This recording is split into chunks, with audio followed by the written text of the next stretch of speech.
Hey, welcome back to the channel. If you've been following the situation in Iran, you know things are getting more complicated day by day. We're now 5 weeks into this conflict, and honestly, the US doesn't have a clean way out. Let me break it down for you. US has two choices and both are bad. A retired US Army officer named John Spencer wrote a post on Twitter that got shared 3.5 million times. And he basically said Trump has two options right now. Option 1, go big. Try to completely break the Iranian regime. Target everything: military, economy, infrastructure, and leadership. Basically make the whole system collapse. Option 2 is to stay limited. Except that this conflict just drags on with no clear winner. Neither option is great, and that's exactly the problem Trump is facing right now. Here's what a lot of analysts think Trump actually wants to do. Just say, we won. We destroyed their military. We set back their nuclear program and walk away. And honestly, that's tempting for him, because time is not on Trump's side here. But here's the problem. Iran is not on the ropes. Just last weekend, Iran managed to strike the Prince Sultan Air Base.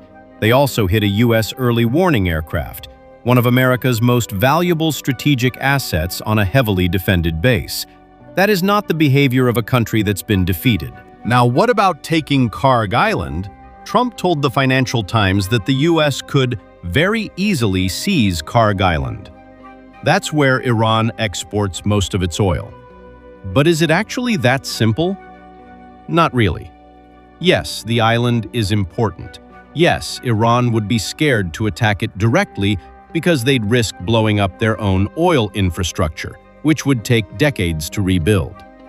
But here's the catch. Any U.S. troops on that island would be sitting in tents. No underground bunkers, no hardened positions.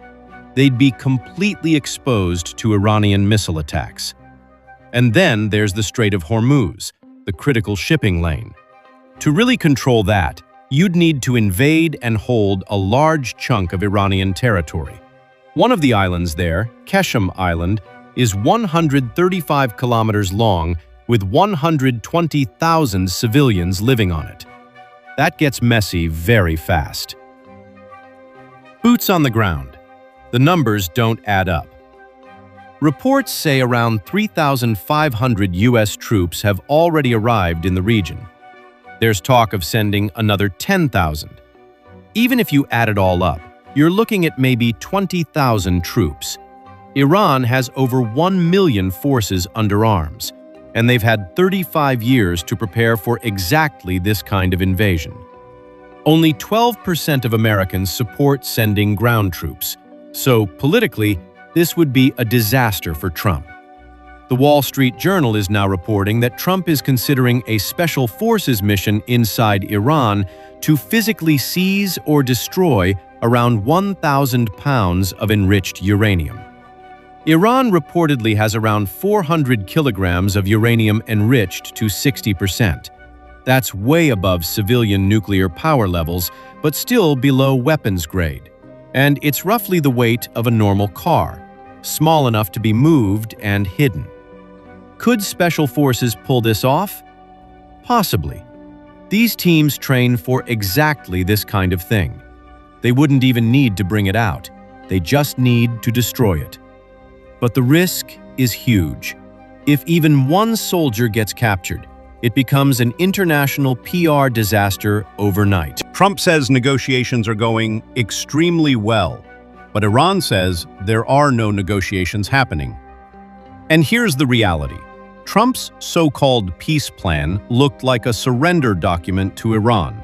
Iran fired back with their own 5-point plan that America would never accept. Real negotiations only work when both sides actually want to negotiate. And here's something interesting. A former CIA officer pointed out that Trump won't publicly name who he's negotiating with in Iran. He's worried Israel will assassinate them and kill the talks entirely. Trump and Netanyahu are no longer on the same page. Israel and the US went into this with the same goals, but increasingly they seem to be running their own separate wars. Israel is pushing deeper into southern Lebanon, expanding in the West Bank and following its own agenda. Netanyahu isn't waiting for Trump's green light anymore. Meanwhile, Trump desperately wants this war to end, especially before the midterm elections. But Netanyahu's timeline and Trump's timeline are completely different.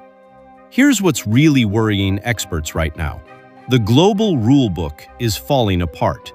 America criticized Russia for invading Ukraine without UN approval, but now the US has gone into Venezuela, removed its leader, and launched a war against Iran, all without going through the UN or international law.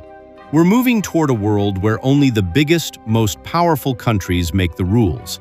Smaller nations are either at the table or on the menu. So where does this end?